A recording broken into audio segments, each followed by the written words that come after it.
నమస్తే, నేను Prem. Welcome to Khyati connects. పురావస్తు తవ్వకాలు చేసినట్లు ఏపీ పాలిటిక్స్ లో ఒకరికొకరు రాజకీయాలను తవ్వుకుంటున్నారు. మా హయాంలో ఆరోపణలు వస్తే విచారించాం, మీ లెక్క మా నాయకుడు ఆ రోజు వెనకడుగు వేయలేదు. అందుకే మా నాయకుడు ప్రజల్లో చెరగని ముద్ర వేసుకున్నాడు. ఇవాళ మీరు అక్రమాలు జరిగాయి, సిబిఐతో విచారించాలని రాష్ట్రమంతా ఒక్కటే అడుగుతుంటే ఎందుకు అంత భయం అంటూ ప్రశ్నిస్తున్న వైసీపీ. బాబు పాలనకు మరక అంటించే ప్రయత్నం జరుగుతుందా?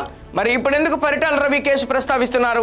పరిటాల కేసులో వైఎస్ జగన్ పై ఆరోపణలు రాగానే నైతికతకు కట్టుబడి స్వయంగా YS Rajasekhar Reddy CBI enquiry వేయించారని గుర్తు చేయడం వెనుక ఉద్దేశం ఏంటి? మరి వైఎస్ఆర్ చూపించిన ఆ ధైర్యం చంద్రబాబుకు ఉందా అంటూ కొడాలి నాని ప్రశ్నించడం వెనుక ప్లాన్ ఏంటి? ధైర్యం ఉంటే నీపైన, నీ కొడుకు నారా లోకేష్ పైన సిబిఐ విచారణ వేయించాలంటూ ఓపెన్ ఛాలెంజ్ చేయడం జగన్ స్కెచ్ కొడాలి నాని అమలు చేస్తున్నారా? ఆ రోజు రాజశేఖర రెడ్డి గారు మగాళ్ళగా కొడుకు మీద సిబిఐ ఎంక్వైరీ వేసాడు కదా, సిబిఐ ఎంక్వైరీ వేసుకున్నాడు కదా. ఇప్పుడు నీ కొడుకు కూడా మీద అక్కడ వేసుకో, నువ్వు సిబిఐ ఎంక్వైరీ వేసుకో నువ్వు. అంతేగాని ఇవన్నీ అదే ఏడుతున్నందుకు అంటే ఎక్కొడతాక అన్నట్టు కోర్టుకి వెళ్ళమను, లేదా కూర్చొని చర్చించుకుందాం. ఏంది చర్చించుకునేది? నువ్వు అక్రమాలు చేసి, అవినీతి చేసి, నువ్వు మామూలుగా నీ మీడియా నువ్వు బొకాయిచ్చేస్తారు. జగన్మోహన్ రెడ్డి గారు నేను వస్తే మీరు ఒప్పుకుంటారా? రాజీనామా చేస్తారా? మీరు చెప్తారా? సమాధానం చెప్పే పరిస్థితి ఉందా? ఇవన్నీ ఎందుకు? నువ్వు నేను ఈ ప్రజాస్వామ్యంలో ఇప్పుడు నా మీద కేసులు పెడతారు, నా మీద కేసు కట్టొద్దు, చంద్రబాబు మా ఇద్దరం కూర్చొని చర్చించుకుందాం అంటే కుదురుద్దా? కుదురుతుందా? లేదా నా మీద కేసు కట్టు, కోర్టుకు పో, నువ్వు ఇట్లా ర్యాలీ చేసాడని చెబితే వెళ్తారా? ఇవన్నీ చంద్రబాబు నాయుడు పూటకో మాట, గంటకో మాట. అతను ముఖ్యమంత్రి ఉంటే ఒకటి మాట్లాడతాడు, అతను ప్రతిపక్ష నాయకుడు అయితే ఒకటి మాట్లాడతాడు. నాడు పరిటాల రవి ఎపిసోడ్ ను ఇప్పుడు ఎందుకు తెరపైకి తెచ్చారు? ఉమ్మడి ఆంధ్రప్రదేశ్ రాజకీయాల్లో సంచలనం సృష్టించిన పరిటాల రవి కేసును ప్రస్తావిస్తూ కొడాలి నాని కూటమి ప్రభుత్వంపై విమర్శలు గుప్పించారు. నాడు పరిటాల రవి ఘటనలో ప్రతిపక్షంలో ఉన్న టీడీపీ నాయకులు వైఎస్ జగన్మోహన్ రెడ్డిపై తీవ్ర ఆరోపణలు చేశారని ఆయన గుర్తు చేశారు.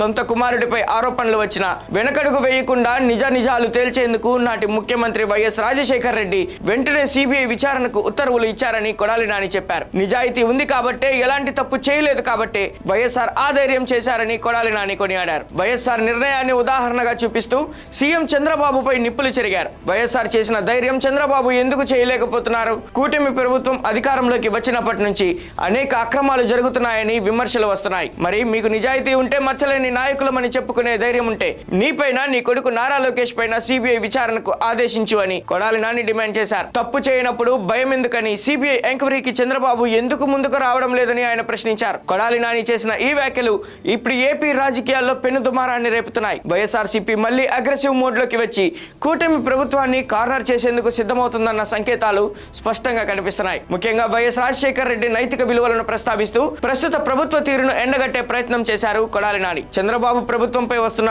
ఆరోపణల నేపథ్యంలో సిబిఐ విచారణ కోరడం ద్వారా టీడీపీని డిఫెన్స్ లో పడేసేందుకు వైఎస్ఆర్సీపీ ఈ వ్యూహాన్ని రచించినట్లు విశ్లేషకులు భావిస్తున్నారు. చూశారుగా, వైఎస్ఆర్ చేసిన ధైర్యాన్ని చంద్రబాబు ప్రదర్శించాలంటూ కొడాలి నాని విసిరిన సంచలన సవాల్. పరిటాల రవి కేసును ఉదాహరణగా చూపిస్తూ లోకేష్ చంద్రబాబులపై సిబిఐ విచారణ కోరడం ద్వారా కొడాలి నాని ఏపీ రాజకీయాల్లో మరోసారి నిప్పు రాజేశారు. మరి కొడాలి నాని విసిరిన ఈ మాస్ ఛాలెంజ్ పై టీడీపీ నేతలు ఎలాంటి కౌంటర్ ఇస్తారు? వైఎస్ఆర్సీపీ చేస్తున్న ఈ సవాల్ను కూటమి సర్కార్ ఎలా తిప్పికొడుతుంది? రాబోయే రోజుల్లో ఏపీ పొలిటికల్ స్క్రీన్ పై ఈ సిబిఐ విచారణ వార్ ఇంకెన్ని మలుపులు తిరుగుతుందో వేచి చూడాల్సిందే.